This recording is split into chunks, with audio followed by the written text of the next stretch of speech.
ടെക്കിൻ്റെ previous year question answer discussion വീഡിയോയിലേക്ക് സ്വാഗതം. 2019 Kerala PSC Kerala financial കോർപ്പറേഷൻ്റെ അസിസ്റ്റൻ്റ് തസ്തികയിലേക്ക് ചോദിച്ച ക്വസ്റ്റ്യൻ ആൻസർ ഡിസ്കഷനാണ് തുടരുന്നത്. ഇന്ന് 51ാമത്തെ ക്വസ്റ്റ്യനാണ് നോക്കുന്നത്. Unfavourable material price variance occur because of എന്ത് കാരണത്താലാണ് unfavourable material price variance occur ചെയ്യുന്നത്? 4 ഓപ്ഷൻസ് തന്നിട്ടുണ്ട്. ഓപ്ഷൻസ് ഞാൻ വീണ്ടും വായിക്കുന്നില്ല, ആവശ്യമുള്ളവർ പോസ് അടിച്ച് കേൾക്കാവുന്നതാണ്. തന്നിരിക്കുന്ന ഓപ്ഷനിൽ ശരിയായ ആൻസർ 51A ആണ്. ഇതേ ക്വസ്റ്റ്യന് SDEൻ്റെ കാലിക്കറ്റ് യൂണിവേഴ്സിറ്റി ക്വസ്റ്റ്യൻ ബാങ്കിൽ കാണാവുന്നതാണ്. ഇവിടെ ആൻസർ 51A ആണെന്ന് പറഞ്ഞല്ലോ. അതായത് price increase in raw material, അതാണ് അൺഫേവറബിൾ മെറ്റീരിയൽ പ്രൈസ് വേരിയൻസിലേക്കുള്ള ഒരു കാരണം. അതായത് മെറ്റീരിയൽ പ്രൈസ് വേരിയൻസ് എന്നത് difference between actual cost of material and standard cost of expected.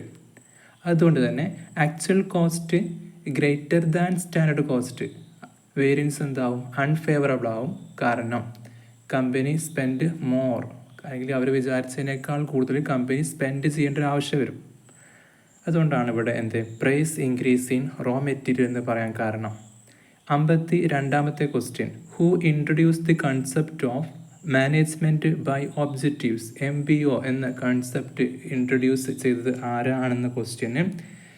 ഇത് പലപ്പോഴും PSC ചോദിക്കുന്ന ഒരു ക്വസ്റ്റ്യനാണ്. അതുകൊണ്ട് തന്നെ എല്ലാവരും എഴുതാവുന്നതും കൂടിയാണ്. 52ാമത്തെ ക്വസ്റ്റ്യൻ്റെ ആൻസർ B ഓപ്ഷനായ പീറ്റർ F ഡ്രക്കർ ആണ്. അതായത് മാനേജ്മെൻറ്റ് ബൈ ഒബ്ജക്റ്റീവ്സ് ഇൻട്രൊഡ്യൂസ് ചെയ്യുന്നത് പീറ്റർ F ഡ്രക്കർ ആണ്. 1954 അദ്ദേഹത്തിൻ്റെ ബുക്കായിരുന്നു ദ പ്രാക്ടീസ് ഓഫ് മാനേജ്മെൻറ്റ്. അതിലാണ് ഈ കോൺസെപ്റ്റ് കൊണ്ടുവരുന്നത്. ദ പ്രാക്ടീസ് ഓഫ് മാനേജ്മെൻറ്റ് 1954 ബുക്കിലൂടെ. മറ്റുള്ള ഓപ്ഷൻസ് നോക്കേണ്ടതുണ്ട്. എൽട്ടൺ മായോ എന്നത് ഹൗത്തോൺ സ്റ്റഡീസ് കോൺട്രിബ്യൂട്ട് ചെയ്ത് അതിലൂടെ ഹ്യൂമൻ റിലേഷൻ മൂവ്മെൻറ്റ് ആദ്യമായിട്ട് കൊണ്ടുവന്ന എക്സ്പേർട്ട് കൂടിയാണ് എൽട്ടൺ മായോ. CK പ്രഹ്ലാദ് എന്നത് കോർ കോമ്പിറ്റൻസി തിയറിയും ബോട്ടം ഓഫ് ദി പിരമിഡ് കോൺസെപ്റ്റും കൊണ്ടുവന്ന എക്സ്പേർട്ടാണ്. ഹെൻറി ഫയോൾ നമുക്കറിയാം 14 പ്രിൻസിപ്പിൾസ് ഓഫ് മാനേജ്മെൻറ്റ്, അതായത് ക്ലാസിക്കൽ മാനേജ്മെൻറ്റ് തിയറി ഡെവലപ്പ് ചെയ്ത എക്സ്പേർട്ടാണ്.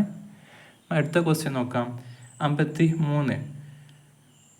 If a company has separate production managers, marketing manager and financing manager, what basis of departmentalization is formed by the company? ഈ രീതിയിൽ production, marketing, finance മാനേജർമാരെ ഇങ്ങനെ separate ആക്കിയിട്ട് ഒരു company ഡിപ്പാർട്ട്മെൻറ്റേഷൻ നടത്തുകയാണെങ്കിൽ അതിനെന്താണ് പറയുക ചോദിച്ചത്? Options product, territory, functions, none of this. 53ൻ്റെ ക്വസ്റ്റ്യനും ഈസി ആയിട്ട് ആൻസർ ചെയ്യാവുന്നത് തന്നെ ആയിരിക്കും. +2 ലെവലിൽ പഠിക്കുന്ന ഒരു ക്വസ്റ്റ്യൻ കൂടിയാണിത്. 53 ഓപ്ഷൻ C ആണ്, ഫങ്ഷൻസ്. അതായത് ഫങ്ഷണൽ ബേസിസ് ഓഫ് ഡിപ്പാർട്ട്മെൻറ്റൈസേഷൻ ആയി പറയാം. എന്ന് പറഞ്ഞാൽ ഒരു സ്ഥാപനത്തെ, ഒരു കമ്പനിയെ പ്രൊഡക്ഷൻ, മാർക്കറ്റിംഗ്, ഫിനാൻസ് മാനേജേഴ്സ് ആയിട്ട് സെപ്പറേറ്റ് ചെയ്യുന്നതിനെ ഫങ്ഷണൽ ഡിപ്പാർട്ട്മെൻറ്റ് അല്ലെങ്കിൽ ഫങ്ഷണൽ ബേസിസ് ഓഫ് ഡിപ്പാർട്ട്മെൻറ്റ് എന്ന് പറയുന്നു. ഇങ്ങനെ ഡിപ്പാർട്ട്മെൻറ്റൈസേഷൻ ചെയ്യുമ്പോൾ ഓരോ ഫങ്ഷൻസും, അതായത് പ്രൊഡക്ഷൻ ഫങ്ഷൻ ഉണ്ട്, മാർക്കറ്റിംഗ് ഫങ്ഷൻ ഉണ്ട്, ഫിനാൻസ് ഫങ്ഷൻ ഉണ്ട്. ഈ ഓരോ ഫങ്ഷൻസ് ചെയ്യാൻ ആര് ചുമതലപ്പെടുത്തിയിട്ടുണ്ടാകും? Production manager, marketing manager, finance manager എന്നിങ്ങനെ അത് ക്ലാസിഫൈ ചെയ്തിട്ടുണ്ടാകും. ഇതിനെയാണ് ഫങ്ഷണൽ ബേസിസ് ഓഫ് ഡിപ്പാർട്ട്മെൻറ്റൈസേഷൻ അല്ലെങ്കിൽ ഫങ്ഷണൽ ഡിപ്പാർട്ട്മെൻറ്റൈസേഷൻ എന്ന് പറയുന്നത്. 54th ക്വസ്റ്റ്യൻസ്, ഇവിടെ ആൻസർ C ഫങ്ഷൻ ആണെന്ന് പറഞ്ഞല്ലോ. 53. ഇനി 54 the very specific guide to action is called. ഇത് റിപ്പീറ്റഡ് ക്വസ്റ്റ്യൻ ആണ്. 54 the very specified guide to action. Specified guide to action, വളരെ സ്പെസിഫിക് ആയിട്ട് ഒരു ആക്ഷനെ ഇൻഡിക്കേറ്റ് ചെയ്യുന്ന ഗൈഡിന് എന്താ പറയുക ചോദിച്ചത്? 54ൻ്റെ ശരിയായ ആൻസർ B ഓപ്ഷനാണ്. അതായത് റൂളാണ്. സ്പെസിഫിക് ഗൈഡ് ടു ആക്ഷന് എപ്പോഴും റൂളായിരിക്കും. അത്രയും സ്പെസിഫിക് ആയിട്ട് റൂളിൽ മാത്രമാണ് പറയാറ്. അതായത് very specific guide to action എന്ന് പറഞ്ഞാൽ something that gives clear detailed instruction on what must or must not be done. ചെയ്യേണ്ടതും ചെയ്യാണ്ടാത്തതും വളരെ ചുരുക്കത്തിൽ ഷോർട്ടാക്കിയിട്ട് ക്ലിയർ ആയിട്ട് പ്രീഷ്യസ് ആയിട്ട് പറയുന്ന സംഭവത്തിന് എന്താ പറയല്, very specific guide to action എന്ന റൂള്. ഇപ്പോൾ എക്സാമ്പിൾ പറയുകയാണെങ്കിൽ പുക വലിക്കരുത്, അതാണ് very specific guide to action. വലിക്കരുത് പറഞ്ഞാൽ വലിക്കരുത്. മറ്റുള്ള ഓപ്ഷനുകൾ നോക്കേണ്ടതുണ്ട്, കൺഫ്യൂഷൻ ഉണ്ടാവാറുണ്ട്, സ്ഥിരം കാണുന്ന ക്വസ്റ്റ്യൻസ് കൂടിയാണ്. സ്ട്രാറ്റജി എന്ന് പറഞ്ഞാൽ അത് എപ്പോഴും ലോങ് ടേം ആയിരിക്കും, അത് വെരി സ്പെസിഫിക് ആവില്ല, അത് കുറച്ച് ജനറൽ ആയിരിക്കും. നോട്ട് വെരി സ്പെസിഫിക് ആയിരിക്കും. എന്ത് നോട്ടാണ് പറഞ്ഞത് സ്ട്രാറ്റജി എന്ന് പറഞ്ഞാൽ. അതായത് a broad plan of achieving long term ഗോൾസിനെയാണ് സ്ട്രാറ്റജി എന്ന് പറയാം. പോളിസി എന്ന് പറഞ്ഞാൽ സംതിങ് ഗൈഡ് ലൈൻസ് ആയിരിക്കും. ഡിസിഷൻ മേക്കിങ്ങിലെ ഗൈഡ് ലൈൻസിനെയാണ് പോളിസി എന്ന് പറയാൻ. അതായത് അവ സ്പെസിഫിക് ആവില്ല. A general guide line for decision making, അതും സ്പെസിഫിക് അല്ല, റൂളിനെ പോലെ സ്പെസിഫിക് അല്ല, ജനറലാണ്. General guide line for decision making.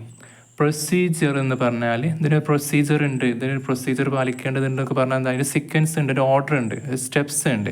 A sequence of steps to carry out an activity can be specified but not necessarily ഡയറക്റ്റീവിലേക്ക് റൂളിനെ പോലെയല്ല എങ്കിലോ പിന്നെന്താണ്, ഒരു ആക്ടിവിറ്റീൻ്റെ ഭാഗമായിട്ടുള്ള സീക്വൻസ് ഓഫ് സ്റ്റെപ്സിനെയാണ് പ്രൊസീജിയർ എന്ന് പറയാം.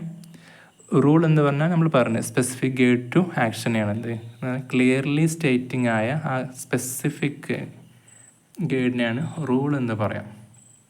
Next question 55. Which is the oldest form of organisation? Oldest form of organisation plus two മാനേജ്മെൻറ്റിൽ തുടങ്ങുന്ന ഒരു ഏരിയയാണ്. തന്നിരിക്കുന്ന ആൻസർ ഒരു പക്ഷേ കൺഫ്യൂഷൻ ഉണ്ടാക്കിയേക്കാം. കൺഫ്യൂഷൻ ഉണ്ടാക്കേണ്ട ഒരു കാരണമില്ല. Line organisation, line and staff organisation എന്ന് പഠിക്കുമ്പോൾ തന്നെ നമുക്ക് അതിൽ ഫസ്റ്റ് ഇൻട്രോലിനെ പറയുന്ന ഒരു പോയിൻ്റാണത്. 55ൻ്റെ ആൻസർ ബി ഓപ്ഷനാണ്. 55 ആൻസർ എ ഓപ്ഷനാണ്, ലൈൻ ഓർഗനൈസേഷനാണ്.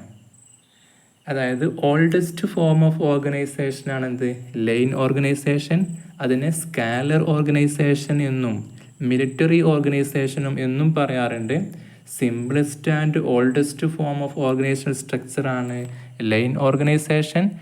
അതായത് authority flow directly from top to bottom in a straight line. അതാണ് പ്രത്യേകത. Authority flow directly from top to bottom in a straight line. അതായത് അതുകൊണ്ട് തന്നെ ഓരോ എംപ്ലോയും ഡയറക്റ്റായിട്ട് ഒരു സൂപ്പർവൈസറോട് എന്തുണ്ടാവും, റെസ്പോൺസിബിലിറ്റി ഉണ്ടാകും. ഇതിൻ്റെ കൂടെ പറയേണ്ട കുറച്ച് പോയിന്റുകൾ ഏതോ ചോദിച്ചാൽ ഇത് ക്ലിയർ ആയിരിക്കും. ഒരു ക്ലിയർ ചെയിൻ ഓഫ് കമാൻഡാണ്. സിമ്പിൾ ആൻഡ് ഈസി എന്ന് പറഞ്ഞ് ക്വിക്ക് ഡിസിഷൻ മേക്കിംഗ് അതുകൊണ്ട് തന്നെ സാധ്യമാക്കും. Suitable for small organisation or early stage of ഗ്രോത്തിൽ മാത്രം സ്യൂട്ടാവുന്ന ഒരു ടൈപ്പ് ഓഫ് ഫോം ഓഫ് ഓർഗനൈസേഷനും കൂടിയാണ് ലൈൻ ഓർഗനൈസേഷൻ. സോ 55ൻ്റെ ആൻസർ എ ആണ്. ഇനി 56. The first women authority in management is Mary Parker Follett ആണോ അല്ലെങ്കിൽ ലില്യൻ ഗിൽബർത്ത്? ഇത് രണ്ടിലും കൺഫ്യൂഷൻ ഉണ്ടാവുള്ളൂ. അത് ക്ലിയർ ചെയ്ത് കഴിഞ്ഞാലും അത് കൺഫ്യൂഷൻ ഉണ്ടാവില്ല, ഇനി ഉണ്ടാവാനും പാടില്ല. അതായത് ഫസ്റ്റ് ഓൾഡസ്റ്റ് അല്ലെങ്കിൽ ഫസ്റ്റ് വിമൻ അതോറിറ്റി എന്നത് എപ്പോഴും ആരാണ്? ലില്യൻ എം ഗിൽബർത്ത് ആണ് first women authority in management and industrial engineering എന്ന് അറിയപ്പെടുന്നത്. മാത്രമല്ല അവരുടെ കോൺട്രിബ്യൂഷൻ എവിടെ ഉണ്ട്? ടൈം ആൻഡ് മോഷൻ സ്റ്റഡീസിലുണ്ട്. കാരണം അവരെ ഹസ്ബൻഡായിരുന്നു ഫ്രാങ്ക് ഗിൽബർത്തും ലില്യൻ ഗിൽബർത്തും ജോഡികളാണ്. അപ്പോൾ ഫ്രാങ്ക് ഗിൽബർത്തിൻ്റെ കൂടെ തന്നെ ലില്യൻ ഗിൽബർത്തിൽ എന്തിൽ കോൺട്രിബ്യൂഷൻ ഉണ്ട്? ടൈം ആൻഡ് മോഷൻ സ്റ്റഡീസിൽ അവരെ പങ്കുണ്ട്. മാത്രമല്ല നാഷണൽ അക്കാഡമി ഓഫ് എഞ്ചിനീയറിംഗിലെ first women to be elected to the national academy of engineering. നമ്മൾ കോമേഴ്സിൻ്റെ ഭാഗമല്ല എങ്കിലും മറ്റൊരു പോയിന്റ് ഓർക്കേണ്ടത് മദർ ഓഫ് മോഡേൺ മാനേജ്മെൻറ്റ് എന്നറിയപ്പെടുന്നുണ്ട്. ഹ്യൂമൻ ആസ്പെക്റ്റും സയൻറ്റിഫിക് മാനേജ്മെൻറ്റും തമ്മിൽ മിക്സ് ചെയ്തത്, അതായത് ഇൻ്റഗ്രേറ്റ് ഹ്യൂമൻ ആസ്പെക്റ്റ്, സൈക്കോളജി പോലുള്ള ഹ്യൂമൻ ആസ്പെക്റ്റിനെയും സയൻറ്റിഫിക് മാനേജ്മെൻറ്റെയും ഒരു മിക്സ് എന്ന രീതിയിൽ ഇൻ്റഗ്രേറ്റ് ചെയ്യപ്പെട്ടത് ഇവരിലൂടെയാണ്. പിന്നെ അതിലൂടെ തന്നെ വർക്ക് എഫിഷ്യൻസി, ഓർഗനൈസേഷൻ സൈക്കോളജി തുടങ്ങിയതിലെല്ലാം ഒരുപാട് കോൺട്രിബ്യൂഷൻ ആർക്കുണ്ട്? ലില്യൻ ഗിൽബർത്തിനുണ്ട്. അതുകൊണ്ട് തന്നെ first women authority in management എന്നറിയപ്പെടുന്നു.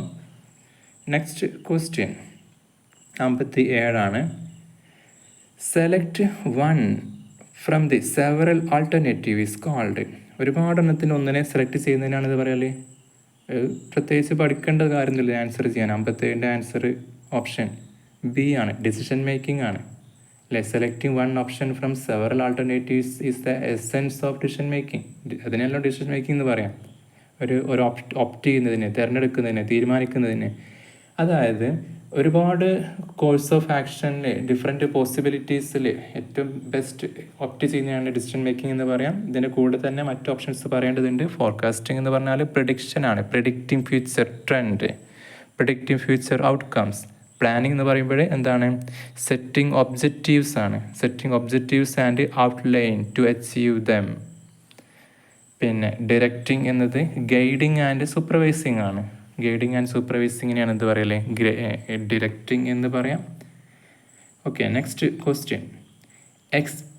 എക്സ്പ്രീറ്റ് ഡി ക്രോപ്സ് എന്നാൽ എന്തെന്നാണ് ഹെൻറി ഫയോളിൻ്റെ 14 പ്രിൻസിപ്പിളിൽ പെട്ട ഒരു പ്രിൻസിപ്പിളാണ് എക്സ്പ്രീറ്റ് ഡി ക്രോപ്സ്. അതൊരു ഫ്രഞ്ച് ഫ്രൈസും കൂടിയാണ്, അതുകൊണ്ട് നമുക്ക് ഫെമിലിയർ അല്ലാത്ത വേർഡായി മാറുന്നത്. അതായത് team spirit, group morale indicate ചെയ്യുന്നൊരു ഫ്രഞ്ച് ഫ്രൈസും കൂടിയാണ് എന്ത് എക്സ്പ്രീറ്റ് ഡി ക്രോപ്സ് എന്നത്. ഒരു ലോയാലിറ്റി, യൂണിറ്റി ഒക്കെ ഇൻഡിക്കേറ്റ് ചെയ്യുന്ന ഒരു ഗ്രൂപ്പിലെ മെമ്പേഴ്സിൻ്റെ, പ്രത്യേകിച്ചും പ്രൊഫഷണൽ ഓർഗനൈസേഷണൽ സെറ്റപ്പിലൊക്കെ, അതായത് മിലിറ്ററി, സ്കൂൾ, കമ്പനി പോലുള്ള ഒരു എൻവയോൺമെൻറ്റിൽ ഒരു ടീം സ്പിരിറ്റിനെ ഇൻഡിക്കേറ്റ് ചെയ്യുന്ന ഒരു ഫ്രഞ്ച് ഫ്രൈസാണ് എക്സ്പ്രീറ്റ് ഡി ക്രോപ്സ് എന്ന് പറഞ്ഞാൽ. അത് ശരിയായ ആൻസർ അപ്പോൾ എന്താണ് ഇവിടെ 58 ഓപ്ഷൻ സി ആണ്, യൂണിയൻ ഈസ് സ്ട്രെങ്ത്. ഇനി 59 റെസ്പോൺസിബിലിറ്റി ഈസ്. എന്താണ് റെസ്പോൺസിബിലിറ്റി? ബാൻസ്മെൻറ്റ് ചോദിച്ച എല്ലാ ക്വസ്റ്റ്യനും ബേസിക്കാണ്. റെസ്പോൺസിബിലിറ്റി എന്ന് പറഞ്ഞാൽ 59 ഡി ഓപ്ഷനാണ്, ഒബ്ലിഗേഷൻ ടു ഡു ഡ്യൂട്ടി. അതിനാണ് റെസ്പോൺസിബിലിറ്റി പറഞ്ഞാൽ ഒബ്ലിഗേഷനാണ്. എന്തിന് റെസ്പോൺസിബിലിറ്റി എന്ന് പറയുന്നത്. ഏറ്റവും ലാസ്റ്റ് ക്വസ്റ്റ്യൻ ഈ വീഡിയോയിൽ എന്താണ്, A person who known as entrepreneur skills but works within an organization or venture that seeks dynamism. Entrepreneurship സ്കില്ലുള്ള ഒരാളാണ്, പക്ഷെ അദ്ദേഹം സ്വന്തം നടത്തുന്നില്ല. ആളെന്താ ചെയ്യുന്നത്, ഒരു ഓർഗനൈസേഷൻ്റെ ഭാഗമായിട്ടാണ് മുന്നോട്ട് പോകുന്നത്. അപ്പോൾ അങ്ങനത്തെ ഓണ്ടർപ്രണർ എന്താണ് പറയേണ്ടത്, ഓണ്ടർപ്രണർ അല്ല, അങ്ങനത്തെ ഒരു ആളെ പ്രൊഫഷൻ എന്താണെന്ന് പറയേണ്ടി വെച്ചത്.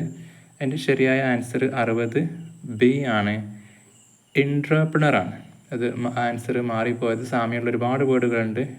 ഓൺട്രപ്രണർ ഉണ്ട്, ഇൻട്രപ്രണർ ഉണ്ട്, ഇൻട്രപ്രണറൊക്കെ ഉണ്ട്. അപ്പോൾ ഓരോന്നിനും ഓരോ അർത്ഥങ്ങളും ഉണ്ട്.